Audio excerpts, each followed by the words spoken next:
The SPL returns on March 28th, and we've got a schedule. Let's get into week 1. You're listening to Voice Guided Smite.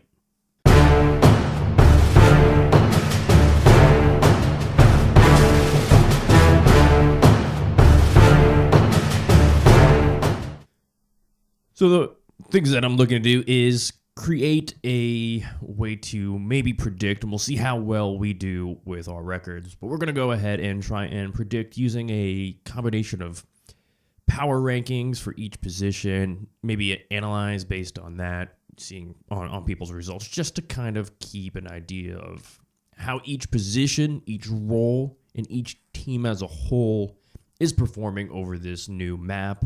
Not that it's changed too much with just mostly the solo lane as well as the new Furies. But let's start by explaining the way that I'm going to be doing the power ranking so that you all can follow along with the math. Not that I will go over it as in-depth in future episodes, but for right now, we can talk about it a little bit more and we'll just summarize it in the coming weeks.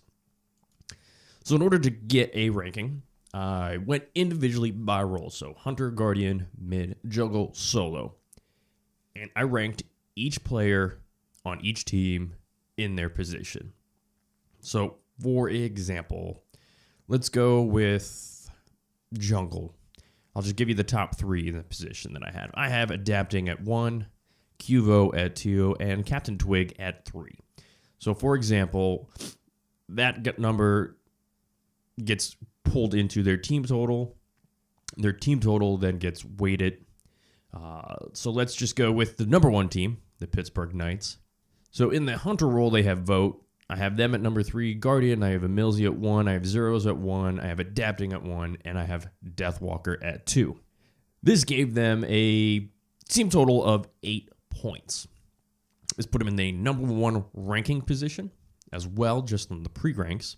Now to weight it and make it so that I can use that number, since 8's pretty small, I took their total and raised it to the 3rd power, or cubed root, so 8 to the 3rd.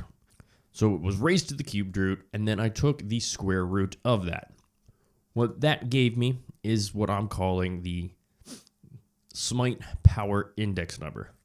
Now the Knights are at number 1 with 23, Splice 64, Space Station Gaming 110, Dignitas 110, Rival 118, United 140. We continue all the way down to Luminosity at the highest with a team point rating of 46, going all the way up to 312. I didn't follow much more in the individual roles, as I want individual roles to fluctuate less than the SPI index number, but they will weigh into it. So it's just a pre-ranking number, and everything will fluctuate as it is. But what I did is I took their individual roles and raised it to the square root. So it's just, if you're 1, you're still a 1. If you're a number 2, you have 4. That's your point score for it. And we will be tracking each individually. So week 1, I'm tracking teams as well as the positions. So let's get into it. Week 1 matchups. Thursday is filled with SK versus Pittsburgh Knights, Dignitas versus the Renegades, and then Friday you see Trifecta versus LG, Splice versus Space Station Gaming. Thursday, SK versus the Pittsburgh Knights is a pretty not fair matchup. Anything against the Pittsburgh Knights at the moment seems like a very daunting task for any team, but upsets can happen and people have off games. So the comparison, we'll start the team SPI, the Power Index rankings. You have the Knights at 23, SK at 164, so a huge disparity here. Highly favoring the Knights to take the win.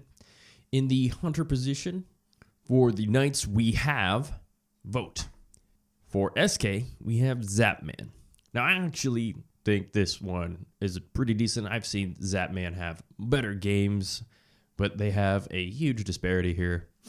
At Guardian, we have Emilzy for the Knights, and then Niruma for SK. In the solo lane, SK has Bel Air, formerly known as Scary D. And for the Pittsburgh Knights in solo, we have Deathwalker. Again, same thing. Scary D can have good games, could provide a good matchup, but we shall see. In the mid lane, there is not much that's going to happen here. You got zeros in the mid for Pittsburgh Knights and Paul from PC in the mid for SK. And I actually like this matchup. I think this is going to be really nice to finally start seeing Paul against some of the better Smite players that are out there, where he ends up coming in and changing the game here for him. Probably not, but we have a really nice matchup here in the mid, and I think it's going to focus a lot around this role, this lane for SK. If they're going to have success, I think this is what's going to pull them for it. So hopefully we can see some good jungle rotations into the solo and into mid here for SK, but they're going to be having one heck of a challenge there, because in the jungle for the Pittsburgh Knights, you have adapting. In the jungle for SK, you have Sam for soccer. And no offense to Sam, but you're not adapting. Not very many people are. That's not going to help them out when you have to go against zeros in the mid. And then, of course, in the Deathwalker in solo for the Knights is going to be hard as well. So let's just look at that. The duo lane for the Knights is Vote and Emilzy against presumably Zap and Niroma. Assuming they all line up in there where they're supposed to be. There's no weird strats coming out. That's what we're going to see. In the mid, we're going to see Paul versus Zeros. In the solo, we're going to see Scary D or Bel Air versus Deathwalker. Jungle matchup is going to be Adapting versus Sam for soccer. Call it how you will, but there is mismatches on every role in all this week with such huge... there's just too much of a difference in most of the positions to really see too much from happening. I think we'll see some good fights in mid lane and jungle, but for the most part, I think the Knights are going to walk away here with the first game of the new SPL season pretty hands down. Game number 2 on Thursday, we'll see Team Dignitas versus the Renegades. So this matchup, not quite as polarizing as the first one. We actually have a pretty good team ranking matchup here. Dignitas I have at 110 and the Renegades at 198. Still a pretty big jump, but I think as we go up in the rankings, the number disparity seems more than it is. For example, I don't think having Luminosity at 312 really means that they can't ever beat the Knights. I think this number is here just it's more for a different purpose than clear-cut numbers here. Not that I would ever take them against that matchup. But the team matchup in favor of Dignitas. But let's look at each role. At Hunter, the Renegades have Funballer. Dignitas has Ataraxia. At Guardian, we have Iraffer for the Renegades. And Trixtank for Dignitas. In the jungle, we have Cherio for Renegades. And Cubo Fred for Dignitas. In the solo, we have Nika for Renegades. And Variety for Dignitas. At mid, we have Dardes for Renegades. And Hurrywin for Dignitas. Where is there a good matchup to look forward to? Well, we have some pretty decent matchups. I think in the duo lane, we're going to see something there. I think with how it is too, it's probably going to be ran really well on the solo mid jungle side for Dignitas. I think they have some strength there in comparison to the other team, to the Renegades. But I say that knowing that I actually kind of think that we could see some stuff happening over there in mid. I don't think they stand a chance solo or jungle. I think that's handedly in Dignitas' favor. I think Ataraxia is a better hunter, but I think Raffer pulls off some better plays than Trixtank, so he could be a game changer and maybe get rid of their advantage in some ways. Maybe with some rotations from him into mid, depending upon how this all plays out, you could see some stuff happening. Dignitas still, though, with Variety and Kuvo Fred, all you need is some extra stuff there. But, the loss of Zeros and Oracle, I just don't know where they really end up fitting in here. Probably going to see still your strong solo jungle. It's the same guys. I still have Dig taking it, and I don't think we're going to see too many flashes of brilliance coming from the Renegades. Game number 1 on Friday will be Luminosity versus Trifecta, or Trifecta versus Luminosity, how they have it on the website. So we started off on Thursday with the Knights, one of the best teams, and now we are down at the bottom of my list here with Trifecta and Luminosity literally being the bottom 2 teams with so much up in the air. I don't know how these teams are going to fare.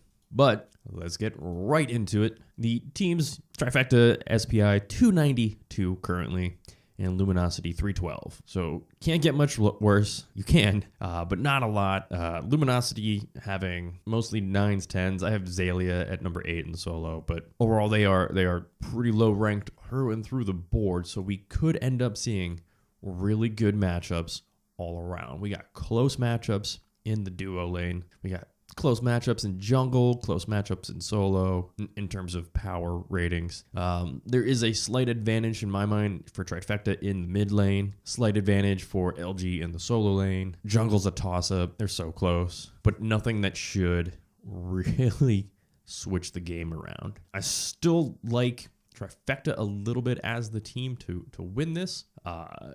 With that in mind, Trifecta, in their duo lane, you have Wowie and Ionic for LG.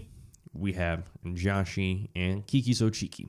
Now, I do like Kiki a little bit better, but I don't know what I'm going to get out of either of these lanes. In mid, we have Lasbra for Trifecta, Oceans for LG. Jungle, we got Weekend for Trifecta, Mollusk for LG.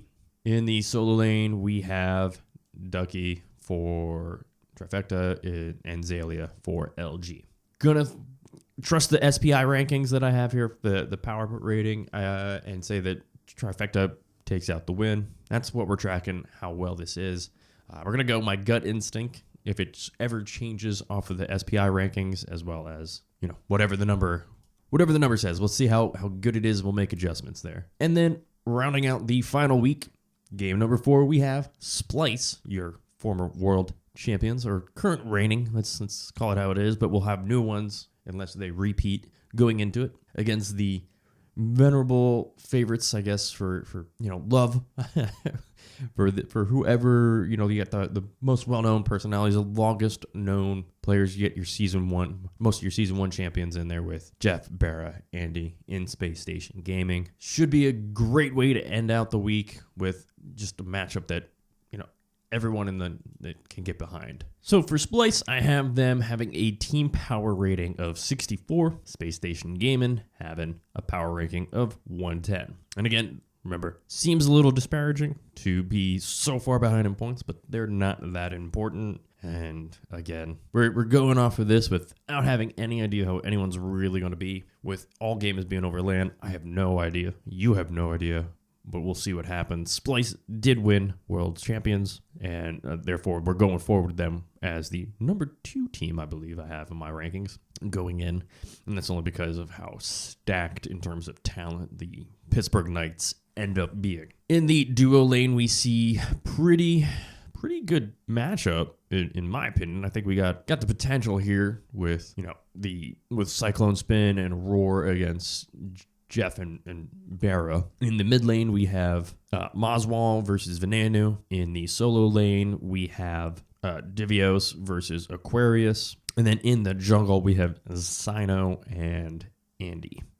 Probably the best matchups in my mind, and where this one's going to come down to, I think we're too solid on both these teams to see too much happen in the duo lane for them. I think the mid is also pretty close. Venenu, didn't fit in too bad for them last year when they switched out for Baskins.